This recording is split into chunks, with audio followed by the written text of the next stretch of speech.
Have you ever noticed a number that comes up in your life pretty frequently? Or maybe it has some direct tie or correlation with who you are. This number could be seen as a pattern, a rhythm, or some type of area of lessons.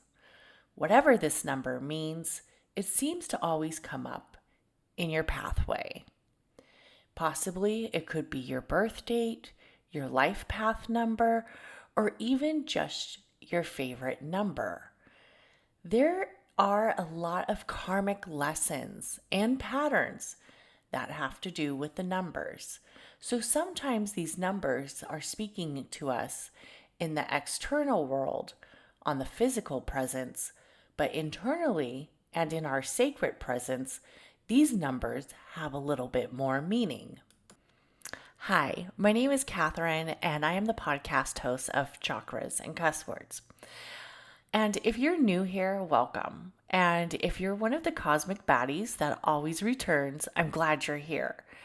So today we are going to dive deep into the number of 7. And what does this mean?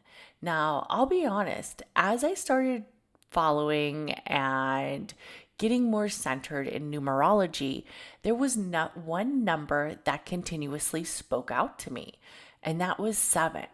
I also saw that there was many stories and highlights that came with this number, that I felt this was one of the most vibracious and also karmic numbers that we could talk about.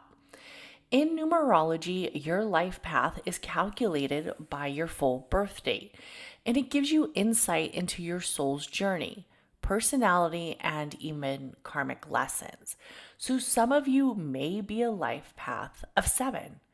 A life path of 7 is some of the most spiritual, introspective, and even intuitive pathways. It's often called as a calling such as the seeker, the hermit, the mystic, the teacher. There is something about life paths of 7 that stands out. It's this number that is deeply associated with inner wisdom, wisdom that isn't taught through books. It's just kind of there. There is a spiritual awakening that is deep, that resonates with the number 7. 7 life paths are known for being very analytical. They have an analytical mindset, and they tend to be big thinkers. Sometimes with 7 life paths, we could see that they like solitude, and it might be because their intuition is extremely high. There's definitely a mystery and something a little bit more intriguing than just the everyday personal persona of the everyday person that these 7s hold.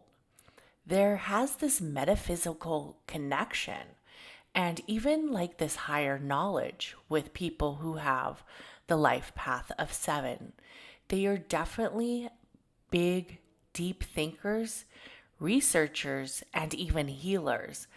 And often they feel like they are an old soul. Now, some people you can kind of tell are an old soul right away.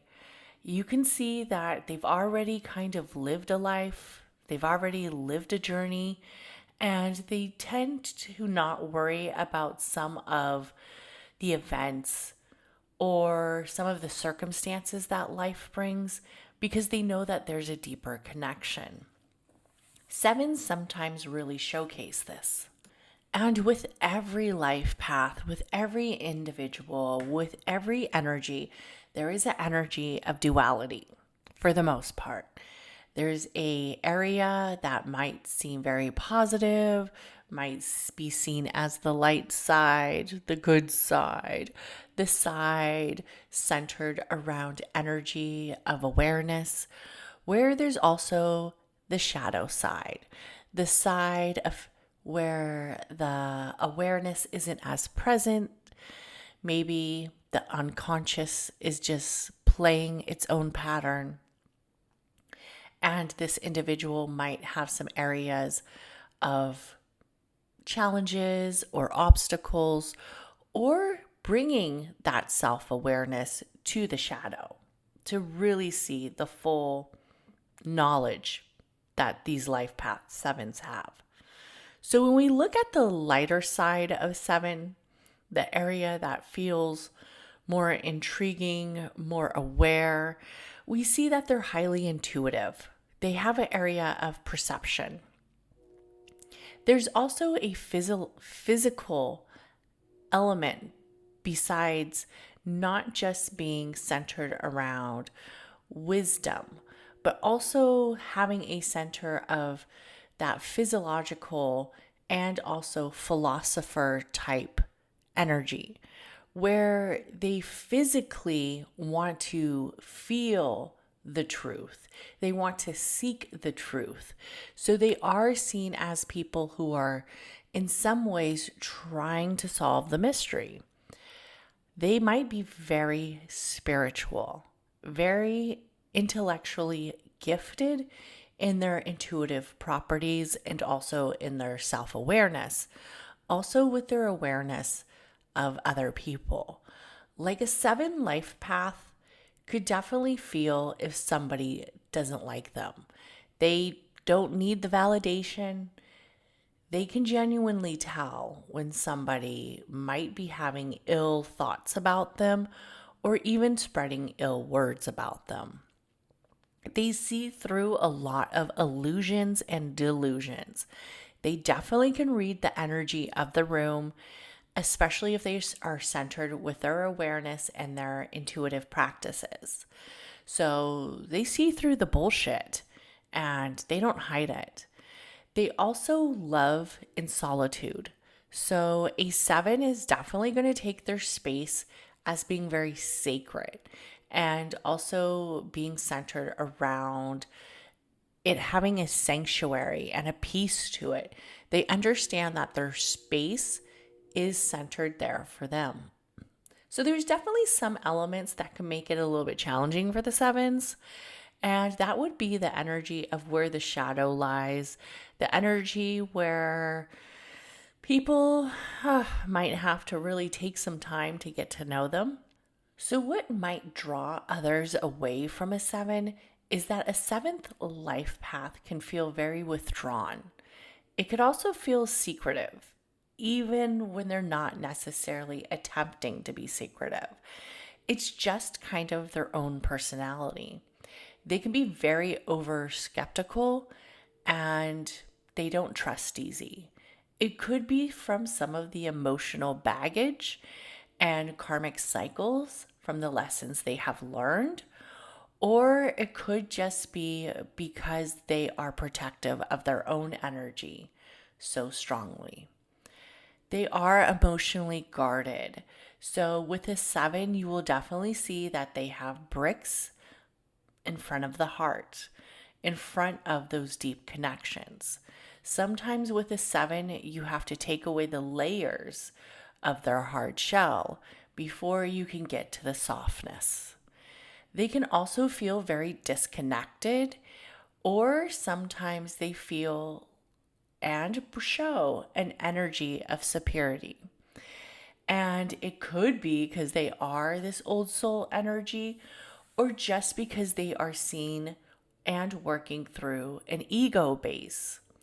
Sometimes when you have somebody who is centered around so much knowledge, so much seeking, so much center of intellectual gifts, that it's very hard for them to reconnect with people who may have had still some lessons to be learned or are still working through some of the challenges that the seven has already completed. And this area of superiority can sometimes really, really get showcased as an ego and also get showcased as a negative side, where they might avoid connection and they also might be seen as a hard person to make a connection with. The sevens might even isolate themselves or avoid intimacy. It could be their protective layers, and it could also be that they are just emotionally very withdrawn. The seven does have challenges in relationships, and sometimes it could be seen as a challenge if you have a marriage that was completed on a seventh date, or if there's some energy of seven around that event.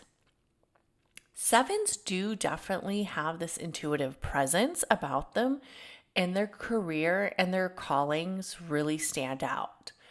So, sevens do thrive in areas of the occult and also deep study. They analyze and they sometimes overthink. That's why they make good astrologers, tarot readers, and even psychics.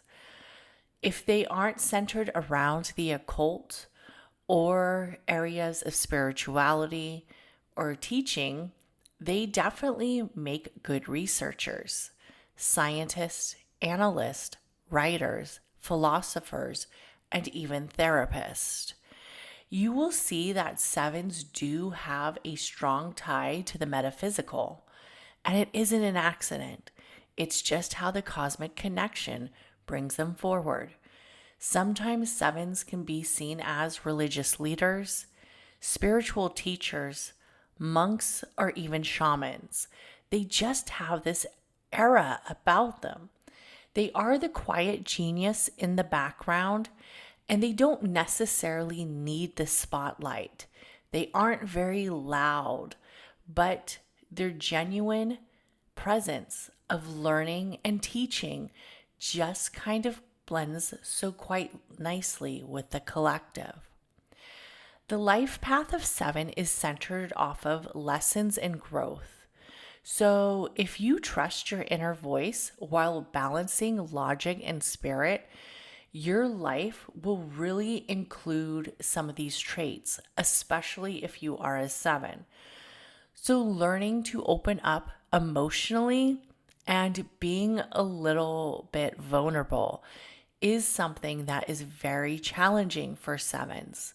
Letting people in to their inner circle, balancing the skepticism and being a little bit more optimistic. They definitely look at all of the sides: the right side, the bad side, the left side, the inner side, the outer side, the impersonal side, the interpersonal side, and all the sides of any circle. I didn't know circles have sides, but a seven will figure it out. Trusting that not everything must be proven and some things are just felt. The magic just sometimes happens. It's like miracles. Can you really explain them? Not necessarily, but a seven might try to. There are some definitely energies where the seven will have challenges with socialization. So, one of the key traits is avoiding isolation when it comes to a seven, because the soul needs connection, but a seven might not do that so easily. Now, let's say you're not a seven, whatever reason, it's just not your life path. You weren't born on a seven, you don't feel that lucky tie to the seven, but you want to be centered in seven's energy. Since seven is tied into the crown chakra, the ultimate chakra of the seven chakras, and seen as the center of spirituality and cosmic truth, the vibe will fit you well. If you are a inner energy healer, a light worker, somebody who's centered around the occult. So 7 is a number that everybody should work with.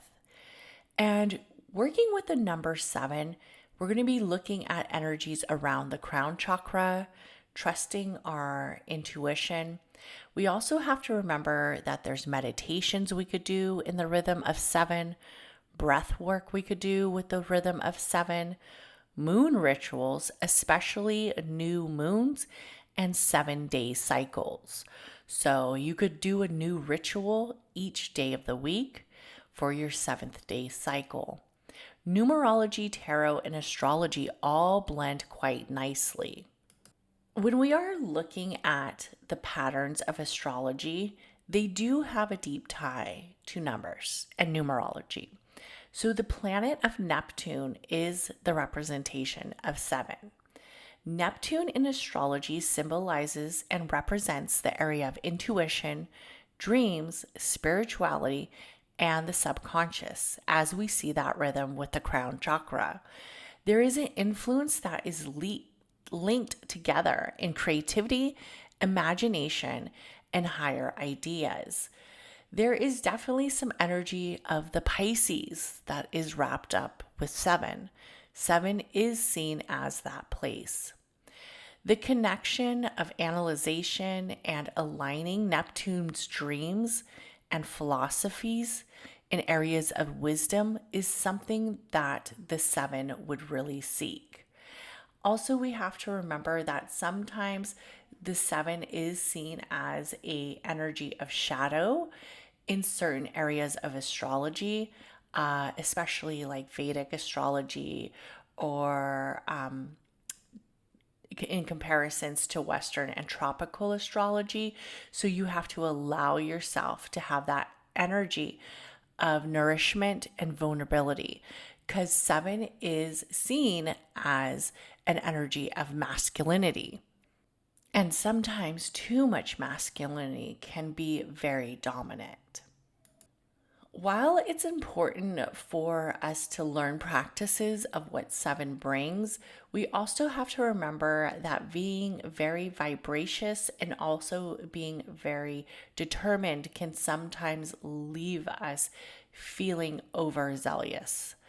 So there are some pathways that we can also do for the number 7, like acknowledging spending time alone, being connected with our own interpersonal being, if that is in nature or a sacred space, journaling in the rhythm of 7 about dreams, psychic and intuitive downloads, and also connections and synchronicities that you have seen in your own life path. We have to remember that the energy of 7 seeks truth behind the mystic.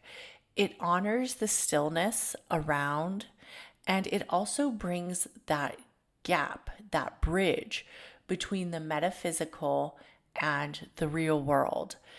It is visible and also invisible. It is the reality and the dreams that are all connected. So if you are a 7 life path, you will see that the energy of mystery sometimes often speaks to you. Maybe you dig deeper in certain questions and you're connected to the hidden truths of the universe just a little bit more than everybody else. So you could definitely see how this 7 energy can get activated. You can do a ritual such as using the colors of the crown chakra, which would be white or like a purple. This could be purple flowers, white flowers, candles. You could use a bowl of water or even an element of large water, such as a bath. You could also use a clear quartz or amethyst. You can journal in the patterns of 7. The oils that I would use for 7 would be definitely frankincense, mugwort, lavender. If you want to use these oils in a bath or burn incense, you can do that. You can also even draw or write out the number 7 and see where that energy brings you.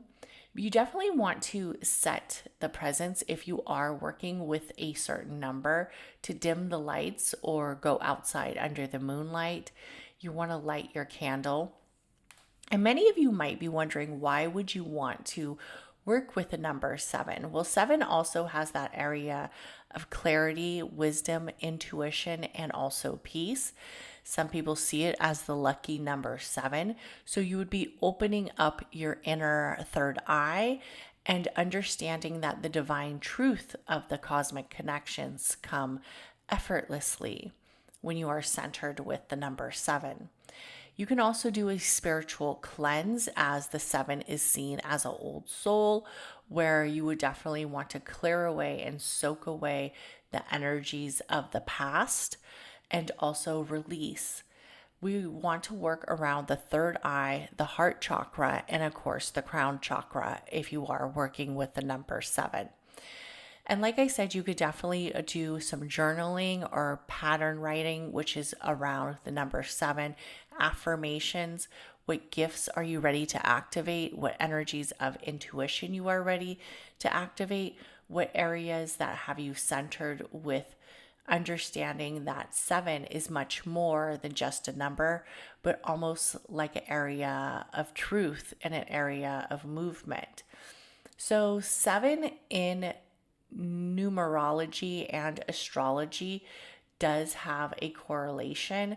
7 is centered around the movement in astrology as having an energy around being an earlier degree. So in astrology, for the most part, it is seen as a mystical and introspective number and also spiritual number. 7 is associated with deep thinking in astrology as well. And it is also seen as the woman in Sibian symbol. And especially seen around the energy of Taurus at times. So a woman of a Samaria comes to draw water from the well. So there's a lot of stories that intertwine with this number. So this energy of ancient wisdom and spiritual nourishment and also seeking truth has come from many roots of the energy. The fixed signs do have a impact. Since 7 is a early to mid degree, we would definitely see it being centered around the fixed signs, which would be Taurus, Leo, Scorpio, and Aquarius. So there's a huge chance if you are one of these, 7 somehow can be tied in to your everyday life presence, right? It's one of the challenging degrees in some ways because it can be extra sensitive at times around interpersonal growth. And we also see that it has this personal stability behind it. So it's definitely a number that has been worked with a lot in the areas of the metaphysical and also the spiritual realms. When we are looking at stories from the number 7, one of the most popular stories is the area of the 7 star sisters, also known as Pleiades. They are basically a stunning cluster of stars with deep roots of mythology across many cultures. They are often tied into themes of divine femininity, sorrow, grief, transformation, and cosmic connection. So it is a Greek mythology and a Greek myth that the Pleiades were 7 sisters. And these 7 sisters hold a deep connection to the metaphysical and cosmic world. The 7 star sisters included the daughters of the Titan Atlas, Maia, Electra, Taigit, Aclone, Selone, Strope, and Merope. They were the daughters of the Titan Atlas and also the sea nymph Pelone. After Atlas was condemned to hold up the heavens, the sisters were pursued by the restless and very aggressive Orion, who was a hunter. To save them, Zeus transformed the sisters into doves, then later into stars, placing them in the sky. Orion was also placed into the heavens for his abrupt and aggressive behavior. And to this day, he still appears to chase them across the night sky. Merope, the youngest, is said to shine the faintest because she married a mortal man, symbolizing her loss of divinity or sorrow. We definitely see how these sisters were protected by Zeus from the horrific circumstances that Orion may have brought by casting them to the sky and living in affinitive presence. But we also see the energy of the seven stars in different pathways. The divine feminine of sisterhood, nourishing, protecting, being intuitive, and also the energy of escape, rising above the human pain, trauma, and prosecution. So even though these sisters are considered very cosmic and feminine, we do see how the masculinity of seven plays into this story. The star seeds of the cosmic origin continues to live on in a lot of centers of mythology. Another story that stands out to me is the Seven Sisters of New Orleans folklore and voodoo tradition. So there's not too much writing about these seven sisters, but legend has it that there's definitely some mystical waters and mystical legends of the Seven Sisters of New Orleans. So in New Orleans, there's a folklore or voodoo tradition, and there's also a weird connection between these seven sisters and also the energy of spiritualism and healing presences that the seven brings. So in New Orleans, there's the seven sisters. While they're not celestial goddesses or star sisters, their story lives past decades. They are real life sisters of root work and energy healing, and as some might say, conjuring women, or spiritual healist, or maybe even witches, hoodoo priest, or voodoo priestess. They're deeply tied to the land and the spirit of the old Southern magic, and their legend walks a line between folk tale, reality, spiritual mystery, and historical root work and lineage.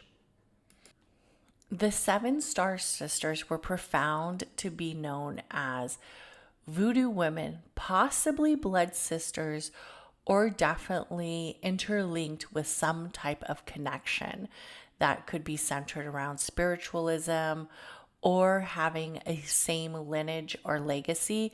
Possibly they weren't actually blood sisters, but they could have been cousins, aunties, or just women of the same collective circle. They lived in or around New Orleans, and each were said to possess their own magical specialty. They were known for healing certain individuals of certain towns, and even were seen to take their healing properties on the road, where they would help people from different towns who may have been seeking some type of magic or some type of healing. One could heal, one could hex, one could read the future, another could work love spells, and etc. They all had this intuitive presence about them. It is believed that the sisters were tied into Marie Laveau, who is a voodoo priestess, hoodoo priestess. She definitely has a strong spiritual lineage in New Orleans. So they lived around New Orleans, and each was said to definitely have its own energy. People would travel all over the South to seek their help and their protection, and even some of their magical and mystical remedies. They were definitely seen as mystical mavens, mystical goddesses of that time. Some say they operated out of swamps, homes, spiritual shops, root workshops, and hidden areas, as at this time, voodoo and hoodoo was really frowned upon because of the Catholic Church. The sisters were feared, respected, and even rumored to be descendants of Marie or have a connection to her spiritual lineage. Maybe they were her apprentices. Maybe she was somebody who guided them. In spirit work, there is definitely that energy of the hoodoo and folk magic that the Seven Sisters have become almost spirit guides, called upon by new energy workers and new root workers' descendants. They worked in areas of protection work, love spells, justice, revenge, and also mediumship. People often will light 7 candles in their honor, dress them with oils, and call out to each sister, asking for their unique power and guidance. Many times when they are creating an altar honoring these 7 sisters, we see that they're offering liquor, tobacco, coins, herbs, puppets, dolls, hoodoo dolls or voodoo dolls. They're even making offerings of flowers, water, juice, whatever it is that the sisters were believed to have liked. The 7 Sisters oil and mojo continues to live on. There are also magical products that are still sold today in Louisiana's spiritual shops, like the 7 Sisters oils and spell work jars, invoking their energy. The 7 Sisters of New Orleans products and legendary brand was started in the mid 1900s, though likely created through a marketing blend of mystic and also folklore culture. These oils and powders and washes are used for love, money, court cases. If you need to win a court case, a lot of people will create intentions or spell work before they go to court. While these don't necessarily have a connection to the actual women or the heritage of possibly descendants of the actual 7 star sisters, the divine feminine magic continues to live on, increasing the conjuring of tradition and also Southern mysticism. The spiritualism of the 7 sisters in the traditions is seen as a sacred feminine and also seen as the area of multiples. So 7 is the number 7. It takes more than just one to get there. It's not just one goddess, but many goddesses. I would definitely see a group of 7 as being a collective or a connection, a community magic, or even a coven. There is that sisterhood, legacy, and collaboration that is seen in not just the unseen realms, but also in everyday society. You take a group of 7 women and some magic is going to be made. Rooted power and Southern magic doesn't ask for permission. We have to remember that witchcraft or the area of rituals and patterns don't ask for permission. So if you are a woman and you want to get interlined with your 7, I would definitely say you want to seek out of the box, find a collective, and create a connection. If you want to work with the 7 Star Sisters of New Orleans or the 7 Star Sisters of the Skies, definitely look at the energy of intuition. Here is a way to invoke the 7 Star Sisters of the South. 7 Sisters of the South, I call to you to open your heart and steady hand. Walk me in truth, love, and power. Grant me your wisdom. For each your own way, I honor your names, hidden or unknown, and welcome your spirits into my sacred space. You could light a white candle, preferably 7 white candles, or purple candles. Speak your intentions, leave them something sweet, preferably from the south. Look at the energies of spices, sweet treats, or even popular drinks such as rum or hot peppers. Keep your requests clear and respectful.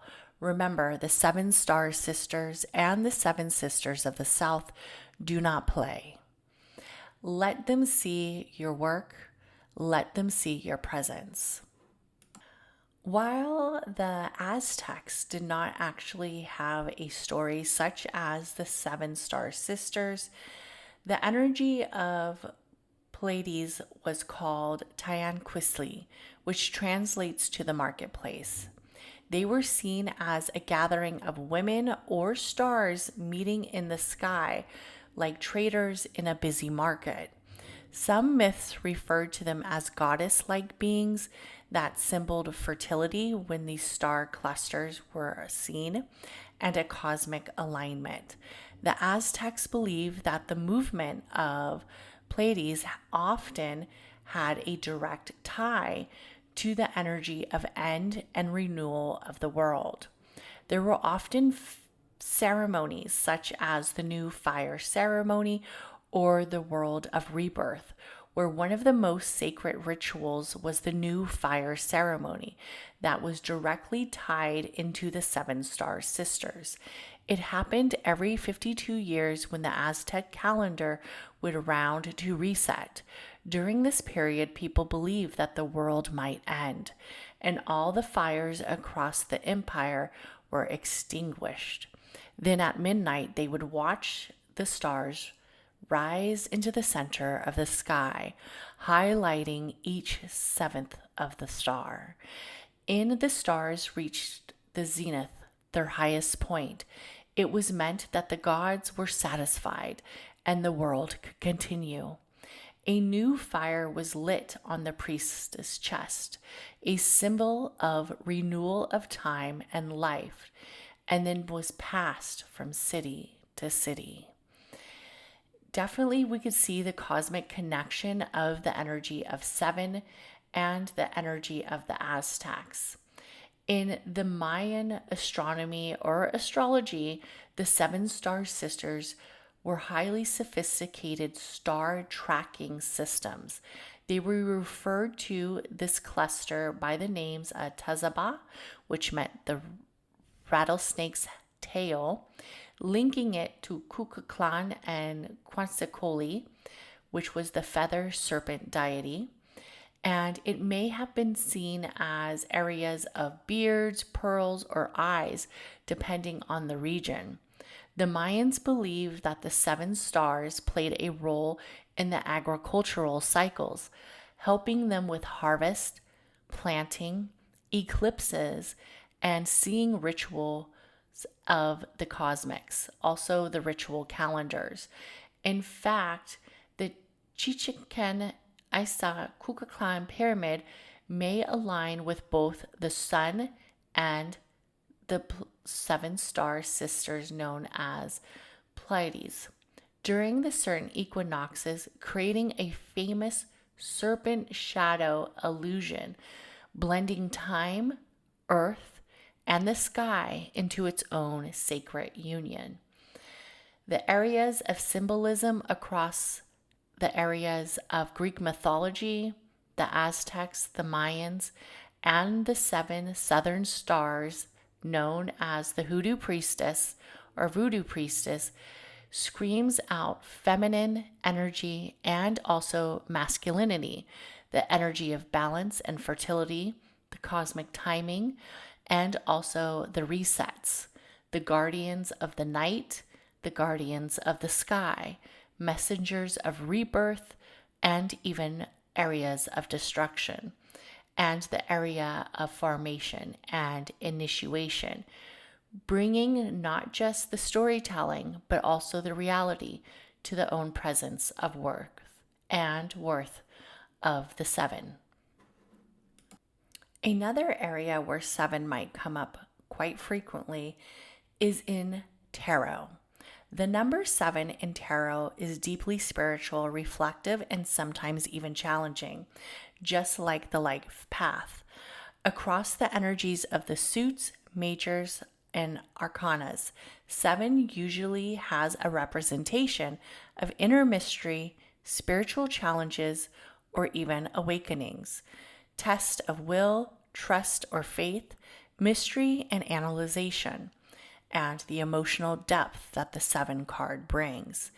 In the major arcana, the chariot, also seen as the energy of willpower and victory through discipline and spiritual direction. The energy of duality rings once again.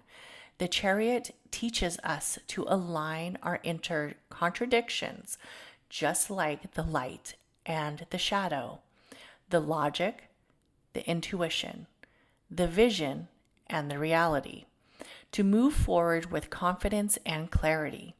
For the 7th life path, it's about mastering your inner world before directing your outer one.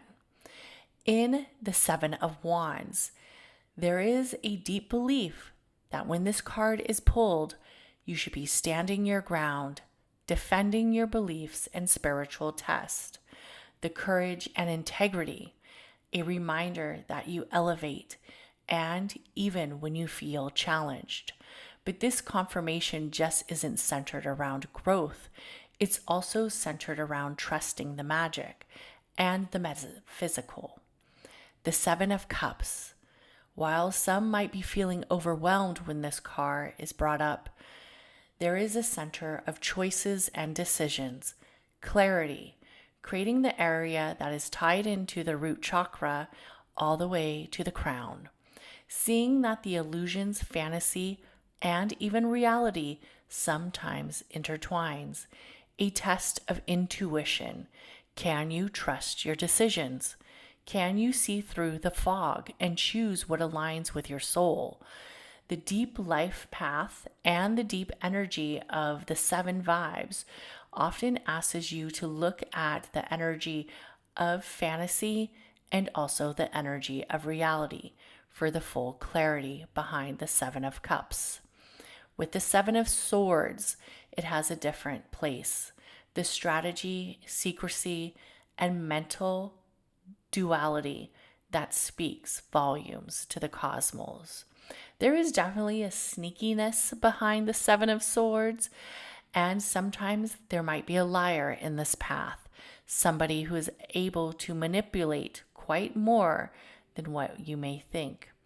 It's not always deceptive, but sometimes there could be a card that is moving in silence, or somebody in the circle who is moving in silence. When the 7 swords comes up, it's centered around the area of protection that the 7 brings, sacred knowledge and even wisdom, being smarter than your energy of lust and love, but understanding that not everybody can be trusted, just like Orion, the hunter. Acknowledging that protection is sometimes centered when too much vulnerability is given. A shadow side of 7 sometimes speaks of somebody who isn't able to show that softer side, where the walls are too deep. With the 7 of Pentacles, there is an energy of reward, patience, and long-term growth, divine timing. Your hard work will pay off, even if you can't see it quite yet. This card is basically the spiritual reminder to trust the process. With the huge interceptive of 7, could it be luck or could it be will? We don't really know until the work is done. Overall, 7 in tarot is asking you to pause, to see both sides, the energy of duality, the energy of femininity and masculine. It's also to look at the inner area of reaction and to trust your inner compass to allow that crown chakra to work. It is also seeing that there could be truth and illusion all intertwined together. And as I close out this podcast, I want to leave you with 7 simple mystical mantras or affirmations for anybody who's working with the energy of 7. Number 1, I trust my intuition, even in silence. Number 2, the answers I seek are already within me. Number 3, I honor the power of solitude and my sacred space. Number 4, I release what clouds my clarity. Number 5, my path is guided by wisdom and divine timing. Number 6, I see beyond the veil and illusion. Truth follows me with ease. Number 7, I am the mystic, the mirror, the messenger. Thank you for listening to this podcast. Please like, subscribe, and don't forget to share it with your witchy bestie. Have a great day. Bye.